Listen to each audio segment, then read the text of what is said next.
Ce week-end, 150 riders de toute la France s'y étaient donné rendez-vous.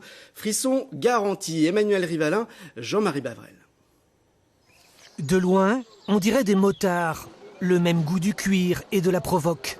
Mais chez eux, pas de grosses cylindrées. Juste une planche, 4 roues et quand ils descendent, on entend encore les oiseaux.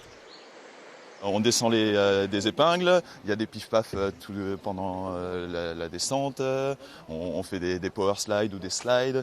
Voilà, on descend, on fait de la descente, quoi, tout simplement. Pas besoin de beaucoup de termes techniques, c'est surtout de l'adrénaline. Les adeptes du longboard aiment les routes assez lisses, les grosses pentes et la campagne. La côte de Marchaux remplit le cahier des charges sur 3 km, alors depuis 4 ans, les riders se donnent rendez-vous ici. Comme d'autres, vont surfer à Biarritz. On se déplace des fois jusque dans les Alpes du Sud juste pour pouvoir rouler.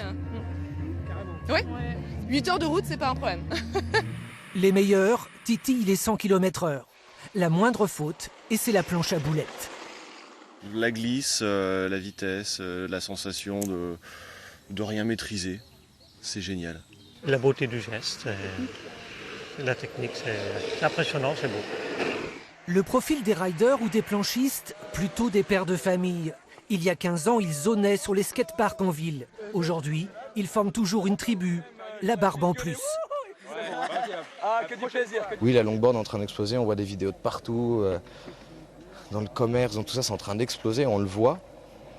Mais après, voilà, il y a des anciens qui sont là depuis le début. Le longboard, ça fait plus de 20 ans que c'est là, mais plus que ça. Avec un peu de malice, on pourrait souhaiter longue vie au longboard. Car la relève est là, toujours prête à remonter la pente.